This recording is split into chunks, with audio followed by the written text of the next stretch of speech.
Hi, I'm Roberto Martinez and you're watching Toffee TV. Welcome back to Toffee TV with me, Peter McParland, Barry Cass. It's been a massive week for Everton. I think it's probably been the busiest week for Everton so far this summer, undisputedly.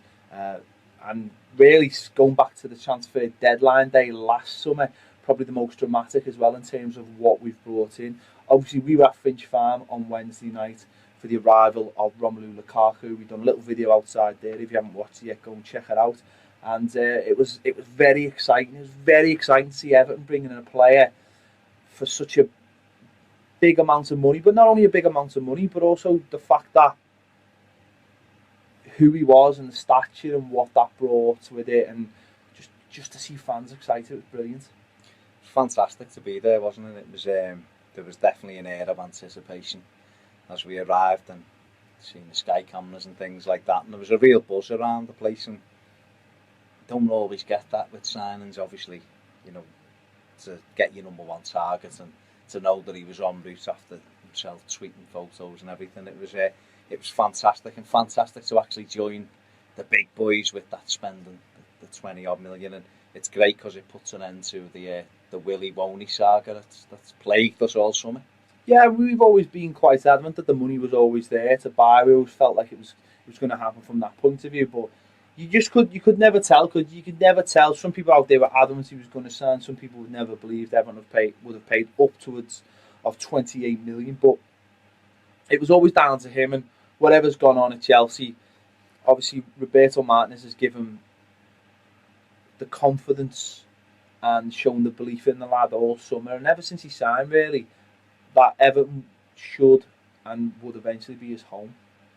Yeah, obviously, you know, those kind of relationships were formed last season when he was here, and he's got loads of confidence from playing for Roberto Martinez, playing in a good Everton side.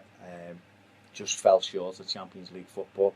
He obviously thinks if he can add a few more goals, this side's growing, that he could achieve his dream of playing in the Champions League. We've also got the Europa League to look forward to. That's going to be a learning curve for the club, as well as Lukaku. So it's exciting times at Everton, and you know, just fantastic to go and get a centre forward for a lot of money, and you still kind of say it out loud. You say, you know, we bought Lukaku for 28 million. It's the kind of thing that has been happening to other clubs and not Everton of late. So it's certainly one that we should enjoy. And you know, people have screenshotted me giving it the last week, but that's what it felt like doing, and it's fantastic that he's ours at last. Now, he's been given the number 10 shirt at Everton. You know, the number 7 shirt is going to Mohamed BESIC'S, who we'll talk about a little bit later. He's been given the number 10 shirt. Is the little part who thinks, why don't you give him the number 9 shirt? Why don't you take it off? Look, a player that we haven't really seen that much of so far, LUKAKU, a player I don't really think will be selling many shirts inside the club shop. I mean, you just want to see your iconic centre forward wearing your iconic number 9 at Everton. It would have been a little bit of icing, was that just asking too much as a modern fan? We don't know that he wasn't offered the number 9. He's talked about in his press conference how important the number 10 is to him. Obviously his mother's birthday in October, so 10th month, and number, you know, born on the 10th. So he might have been offered the 9 and he said, no, I'm quite happy to take the number 10 shirt. You don't know. For us as fans, we love our number 9, so he would have been the next in the list of it. That's no disrespect to Aruna Kone, but we just haven't seen anything of him. And I think regardless of how well Aruna does, he's always going to kind of play second fiddle to Lukaku. He's our big money sign, and he's the one that the manager hasn't waxed lyrical about for a whole 12 months. So yeah, you know, I think that's probably more for us than what it is for Lukaku or Martinez. The big thing is, the most important thing is, he's ours now. There's none of these media jibes that, you know, when he goes back, you're going to struggle. He's ours, and whatever happens from now on, Everton will be. Well, we've seen a few of them, didn't we? You know, on Wednesday night, we've seen a few tweets from different respected journalists out there who said, you know, enjoy it while you can, Evertonians. You know, he's only on loan, so's Gareth Barry. When they go back, that's it, you're done for. And those tweets came back to haunt a few of those journalists who got proven massively wrong. Funny that those journalists were very quiet about the situation, didn't even mention it, I don't think, too much on Wednesday. But as we mentioned, it was fantastic to see that happen. Even staring at that blue screen, waiting for that press conference to start for nearly 2 hours. Nearly 2 hours. It was frustrating, but you know what? At the end of the day, we had them walking in, smiling with Roberto with the shirt. So but you know, I think as fans we were excited, and Everton were obviously excited, and they called that press conference, and maybe not every single I was dotted and T was crossed, but it was in the end. But we were off Finch Farm, as we said. We did that little video. We were talking to, you know, the people from Sky, and we were talking to fans outside, and there was just that general buzz, wasn't there? Where is he? Is he here yet? Has the jet landed? You know, where's the jet? Who's tracking it on Twitter, on the apps, and all the rest of it?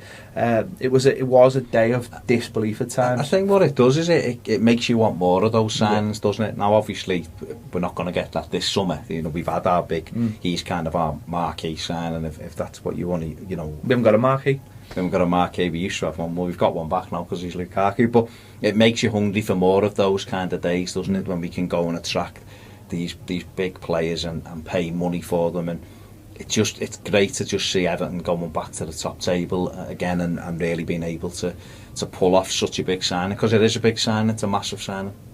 What do you say to those people who will say, and these probably won't be Evertonians, but who say, well, you haven't moved on from last season, or you've done a secured the signings, Barry, Lukaku. You know, what do you say to those kind of people?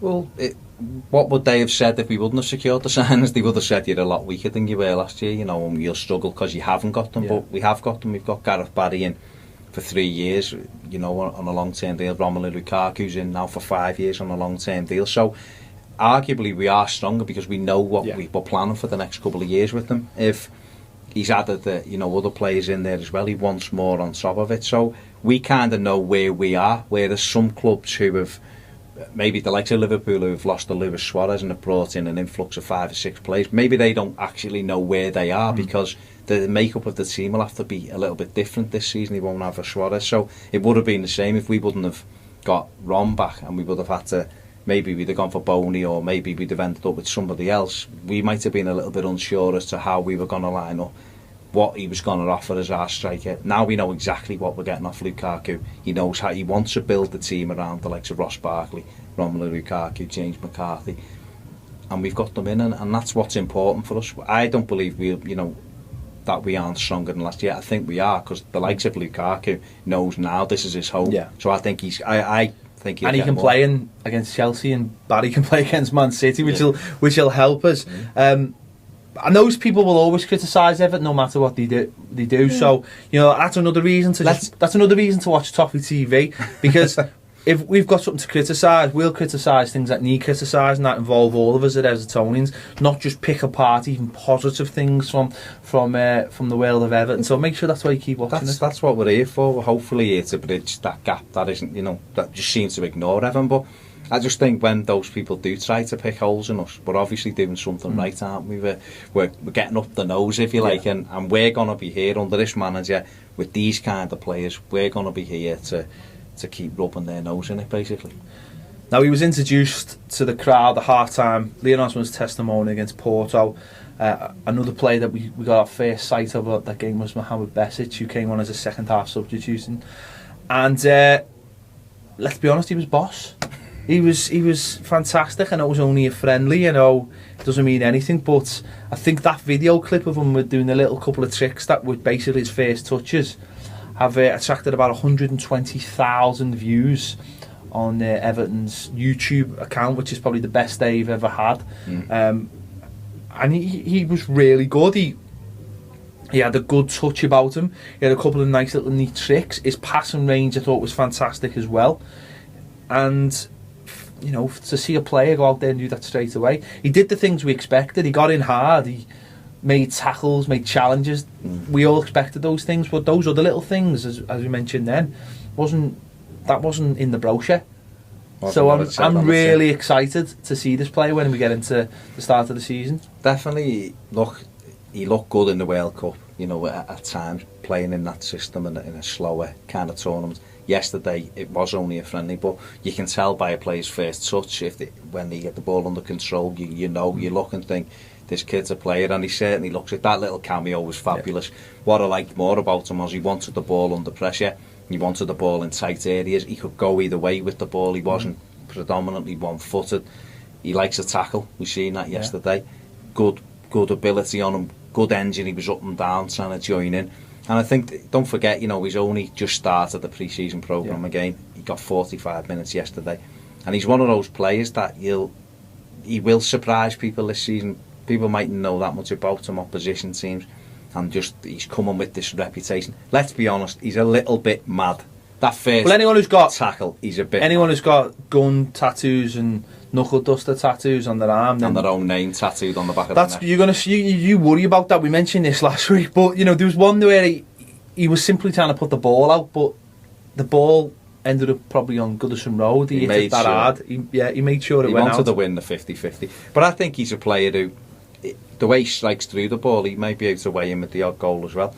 So I think it's a very, very clever signing by Roberto Martinez. We spoke on Toffee TV about when James McCarthy was absent from the Crystal Palace game last season, and we just didn't have anyone in there who could do that job.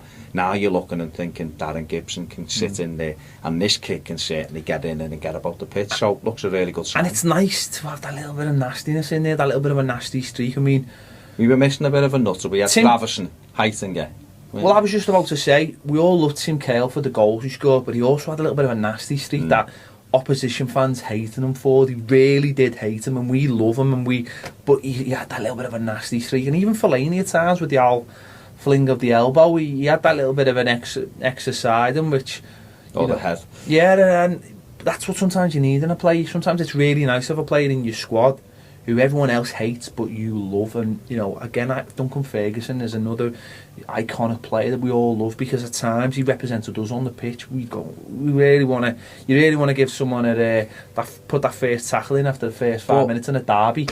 I think Besic might just be the man for that. There is that element, but I think let's not skate over the fact that he's a very, very good footballer, or he looks a very, very good footballer. Yes, he might have that little bit of steel, he might be a little bit of a loose cannon at times, but the kid looks like he can play, and I was very, very impressed with him yesterday. He dropped into left back for 10 minutes, allowed Baines to push on when a played just protecting a back foot, tried to join in and get involved further up the pitch. Like I say, could go either way, good passing range like you mentioned early on. Looks very, very good. Obviously we can't get carried away with it. It's 45 minutes in a non-event game, really. But you still can tell a player by his first touch whether he can play, and the kid can play. And also the fact that it was his first game, he's only been with the squad for a week, and he just looked part of the furniture straight away, which is always good. He went for that socks over the knee, Manuel Fernandes-esque type thing, so I don't know whether we'll have to knock that out of him, John Terry style thing, but you can tell him, no, I'm not. The other bit of news as well this week, Ross Barkley signed a new 4-year contract. Lots of hype about this on Tuesday. Press conference was called 4 o'clock. A lot of people getting excited. It ranged from Romelu Lukaku signing to a new ground to everything in between. It was mass hysteria. Everton done the job. Fantastic PR from the club.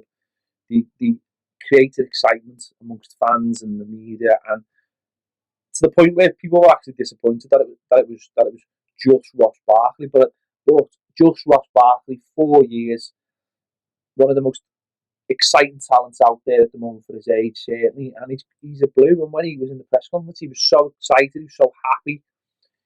He said how much he loved the place. He never really wants to go anywhere else. I mean, that might be out of his control. We never know, but it's just brilliant to have that. And for anyone to doubt the fact that we signed Ross Barkley should give themselves a little bit of a slap on the head, because it's brilliant. It's big news. It's really exciting. I think the other thing, people overlooking the fact of who actually wanted the press conference, and that's the manager. Yeah. Because he knows what a big deal. Ask yourself this: if you're questioning Everton's press conference for Ross Barkley, what would he cost to buy a player of his similar ilk? You were talking 35-40 million. If Everton spent 35 million on a midfield player from somewhere else, there'd have been party balloons and everything. There would have been a massive thing. If another club would have got Ross Barkley, there would have been a press conference, believe you me. Hashtags would have been everything. So it was a big deal for Everton to do. I think they've done the right thing. He's the hottest young property, I would say, in Europe at the moment.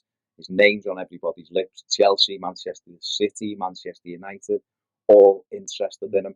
The kid wants to play for Everton. That's all he does. He even came out with a lovely soundbite about how he felt about when Wayne Rooney left the club, and he even, you know, wants to make sure that that doesn't happen. He wants to grow with Everton. He was at pains to say that.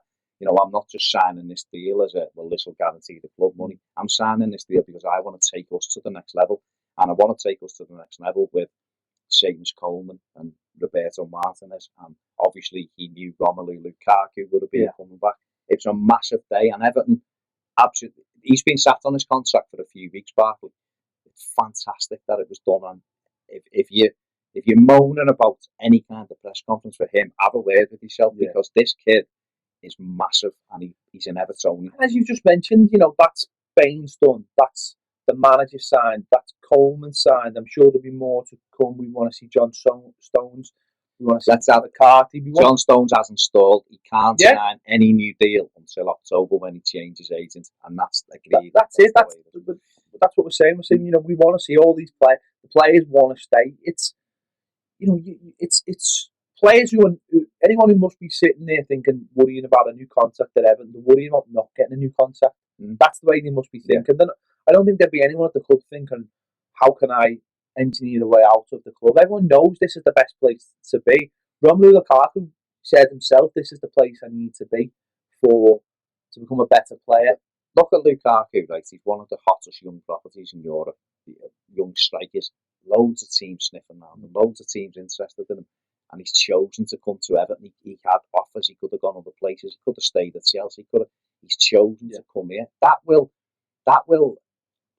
send, not shockwave, but that will send messages all around our dressing room. People talk about James McCarthy leaving and things like that. You're always going to get speculation, but those kind of players who were there will be looking, thinking, this club is going places, and it's all snowballs. It starts somewhere, and it started when Leighton Baines turned Manchester United down. The manager couldn't wait to sign a new long-term deal. Seamus Coleman, Arsenal banging his door down practically. Jagielka, there's an inquiry for him. He's not going anywhere. John Stones looks as though he's gone. Ross Barkley, Romelu Lukaku. It's just one thing after the other. And what that leads to is on the pitch then. Because you know, you've got players like as you mentioned Jagielka, Distan. You've got players like Steven Pienaar, who suddenly are thinking to themselves, I'm not necessarily a first choice here. You've got those players in midfield, as you know, you mentioned even McCarthy, Barry. They're not certain. You know, they're not certain of the places they can see Gibson. You know, trying to get in the team. You've got Besic, and then you've got people like Stephen Naismith, who's fighting to be in the team, who wants to be in the team. He's putting everything to be in the team. They're stepping up to that next level because they know if they don't step up, they're going to find their way very, very quickly in the same place that John Heitinger, Jelavic and Achabi, Fellaini found themselves. You know, it doesn't matter how big the transfer is, those steps have been backwards and have been down for Everton. And that's the simple trait at the moment. You look at players who've left Everton, even under, you know, David Moyes' tenure. You look at players like Dan Gosling. You look at players like Jack Rodwell. You see where their careers have ended up by leaving Everton. Not many players leave Everton and progress. I think we do want to believe that, don't we, that this is the best place to play and you grow together and there's something special and everything else. But it does seem to play out like that, and I don't know whether that level of player were good for Everton, but not necessarily good enough to go and pull up trees at other clubs. But people want to play. You know, we've had 11 years of at the time we needed David Moyes. He came in and he freshened the place up, and he made us solid, and he got us up the right end of the league, and we progressed. We've got some very good players because of David Moyes. We should never forget that. But he did have a ceiling, and a lot of it was done to engineer himself to look better. And because of that, our perception has been, you know, we can't break through that glass ceiling. We can't do better. This fella's come in and just blew that glass ceiling wide open and said, that's nonsense. We're growing as a football club. Everton are getting bigger. And these players are now buying into it, thinking, you know what, the sky is the limit. Okay, money will come into it, of course it will. But at the end of the day, it's 11 v 11. And if we can get that right and go forward, who's saying we can't sneak into those Champions League places? Who's saying we can't win an FA Cup or a Europa League? It's been far too long, but with this fella, it feels as though it's actually possible. He doesn't want excuses either. He's making that very clear. He's saying by going out and buying a player for 28 million, he's saying the pressure's on us. I've just spent 28 million pounds. At the end of the season, he can't hide behind the fact that he's got no money, or he didn't spend money, or we're little old Everton. He's saying we're big Everton, and I'm putting the pressure on, and it's up to you players to respond to that pressure. But what he also said, and he said in his press conference yesterday, that they've been planning this since January. When people were kicking doors down and spitting dummies and moaning and blaming the board or blaming the manager, the likes of Lukaku was carefully being planned out. He knew where he was. He knew what he needed. Now, okay, he might have bought in January. He might have snuck us into that Champions League. We don't know, do we? But we're where we are now, and we've just spent £28 million. We just spent £32 million in a week on 2 players and a bit more. Yeah, which you're just about to mention now, I think. Well, if we move on to sort of like the next level. I mean, they're the immediate thoughts. That's the immediate team at the moment. But looking at that next level down, he's also brought in Galloway from MK Dons, who's a highly, highly rated young centre back, very much in sort of the Stones mould of a footballer who can play with, comes out with the ball, hot property. Now Everton have signed him; they've got that done. And the next one seems to be David Hennon, who seems to be coming in as well from Anderlecht, another young player who may spend 6 months a season developing in the under-21s, getting used to the way Everton play, because that's the other thing you're going to see now. Everton play this same sort of way at every level through the club now. So players will come in. Bain has come in as well, from Manchester United. He's come in and he might spend that time in for a year. Maybe he'll spend a couple of years. So you've got them, and then you've got the lads who played last season in the under-20s now knocking on the door of being in the first team squad, and he's quite happy to have them there because at the end of the day they know how he wants them to play. They've had a year at the club under his supervision. They know what he wants, and they know that if they get the chance in the first team, it won't be alien to them now. That's right. It's philosophy, isn't it? And being able to follow that through and a process, how you play, where you stand, all these fine details, how the manager wants you to play. He's also using this time to assess those players. I've been quite impressed with Chris Long. Makes some good runs early on. It's sort of Conor McElhenney going to Hibs on loan today. I'm not sure whether that'll pan out, but those players are ready to step up. The likes of Luke Garber, they want to be involved. Yeah. They want to bite at it. We've got players like Brian Oviedo, who might be in front of him, who we haven't seen for a while. So it's a great chance. What he's trying to do is build that under-21 side. So you've got 3, 4, 5 knocking on that first team door. And then, maybe you bring 2 of them into your squad and you bring 3 or 4 more experienced players in. That's how good teams are built. They're not built by just having 12 players. Yeah. Because if you get a couple of injuries, you struggle. And this fella got onto that immediately and talked about the squad. And I think what he's also doing as well is he's using that under-21s as a real stepping stone, building it into a team, playing the same way, and almost like a B team, so that he can pull those players out during the season, pull them into the first team squad. Whereas previous, what you might have had is some good young players who might have been with the first team and never really entered into the under-21s. But he seems to be using the under-21s as the place where they learn to play the way he wants them to play, and then they'll step up at different times this season into the first team, whether that be League Cup, Europa League, or even in the Premier League. Definitely, and I think the other thing that'll be involved with that is I think Joe Royle will be sitting in and around that 21s as well, with David Unsworth. And I think Joe will sit down with the manager and he'll go through principles and he'll just try and reapply that. And having that kind of figure there as well, who's very, very experienced and steeped in Everton tradition, is a fantastic incentive to the lads who are in that 21s, because they know he's got the managers here.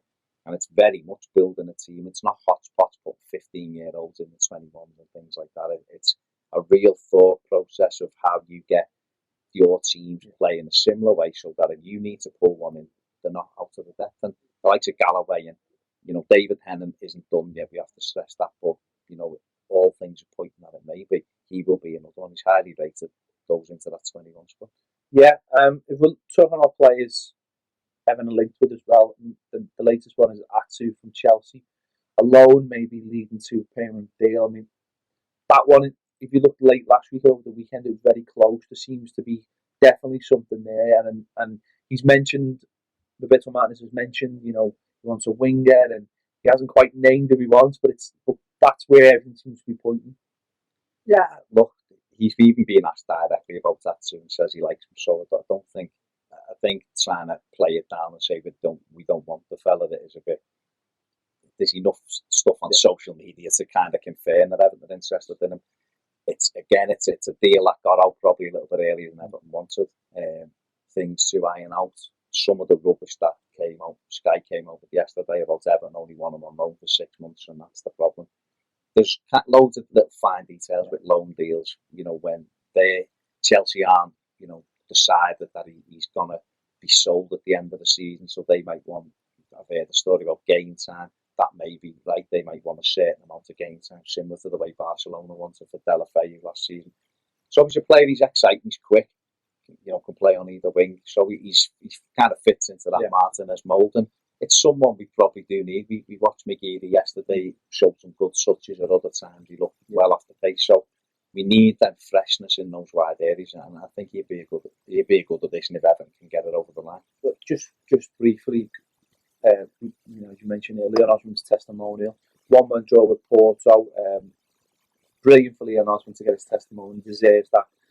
Footballing wise, it wasn't the greatest spectacle. Everton were without a lot of sort of the attacking options, the likes of Morales and obviously Lukaku weren't playing. It was a good run out.